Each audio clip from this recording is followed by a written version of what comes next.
আরেক বন্ধু প্রশ্ন করেছেন, 7 দিনের সময় যদি আকিকা দিতে না পারি তাহলে কত বছরের মধ্যে দেয়া যেতে পারে? ভাই মঈনুদ্দিন এই প্রশ্নটি করেছেন।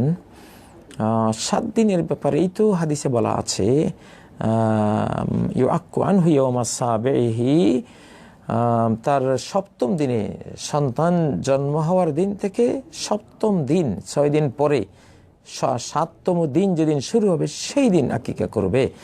আসলে এই আকিকাটি কেন করা হয় সব কিছু হাদিসে ডিটেলস বলা আছে। আল গোলামু মারহুনুন বিআকিকাতিহি, শিশুর নিরাপত্তা বন্ধক থাকে, মর্গেজ থাকে তার আকিকার কাছে। আকিকা দেওয়ার অর্থ হলো শিশুকে বিপদ থেকে ছাড়িয়ে নেওয়া হলো। আজকাল টিকা দিয়ে যেসব বিপদ থেকে, বড় বড় রোগ ব্যাধি থেকে আমরা মুক্ত করতে চাই টিকার মাধ্যমে, মূলত আকিকার কাজ তো এটাই। আকিকা ওইসব সকল ব্যাধি থেকে শিশুকে ছাড়িয়ে নেয়, মুক্ত করে নেয়। এই জন্য আকিকা দিলে শিশু সেভ হয়ে গেল। আল্লাহ বললাম আমার হুনান বে আকিকাতেহি। তো 7ম দিনের কথা যেহেতু হাদিসে বলা হয়েছে, এটা একটা অবশ্যই গবেষণা করলে এর ভিতরে অনেক কিছু পাওয়া যাবে, মেডিকেল সায়েন্সের অনেক কিছু বেরিয়ে আসবে। কেন শিশুর 7ম দিনে আকিকা দিতে হয়, তার নিরাপত্তার ব্যবস্থা করতে হয়, এর ভিতরে কি আছে? অবশ্যই অনেক কিছু আছে। দিন যত যাবে মানুষ ইসলামের বিধিবিধানগুলোর মুজিজা, অলৌকিকত্ব, মিরাকল বিষয়টি তত বেশি করে ইনশাআল্লাহ বুঝবে। তো আমাদের অত পণ্ডিত হওয়ার দরকার নেই। হাদিসে যা আছে, নবী সাল্লাল্লাহু আলাইহি ওয়াসাল্লাম বলেছেন 7ম দিন আকিকা করো, আমরা করব। আনিল গোলামের শাতানে মুতাকাফিআতান, যদি সন্তানটি ছেলে হয় তাহলে 2টো সমবয়স্ক ছাগল, 1 বছরের ছাগল, খাসি অথবা যে কোনো ছাগল হোক, নরমাল ছাগল হোক, খাসি ছাগল হোক, এটা আমরা দেব।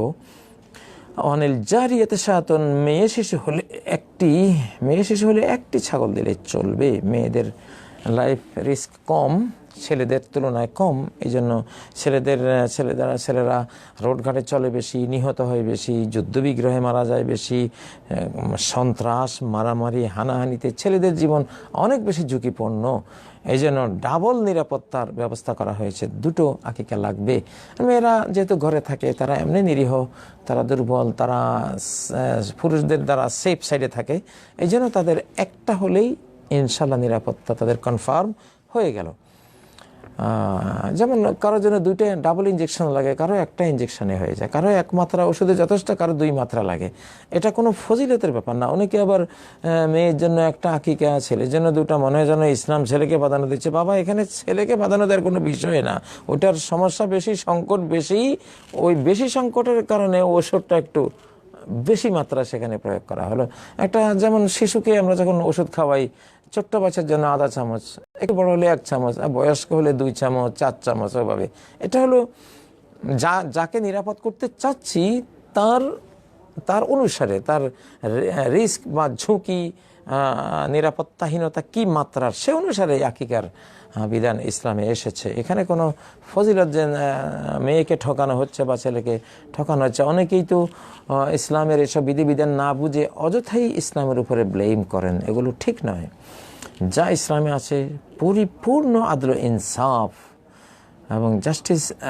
আল্লাহ তাআলা কোথাও কোনো ইনসাফের পরিপন্থী তিনি কাজ করেন না। এটা আমাদের অবশ্যই ঈমান রাখতে হবে। তাহলে আমরা 7ম দিনে আকিকা করব ইনশাআল্লাহ। মুসান্নাফ ইবনে আবি শায়বার মধ্যে আরও 2টো তারিখের কথা আছে। 7ম দিনে কোনো কারণে পারা না গেলে 14তম দিনে, সেদিনও পারা না গেলে 21তম দিনে। আচ্ছা, 21তম দিনে যদি কেউ না পারেন তাহলে কি আকিকা বাদ দেবেন? কেউ যদি বাদ দেওয়ার কথা বলেছেন, কিন্তু এটা দুর্বল কথা। আকিকা সারা জীবনেই দেওয়া যেতে পারে, যখন আপনি সুযোগ পাবেন তখনই আপনি দিয়ে দেবেন ইনশাআল্লাহ।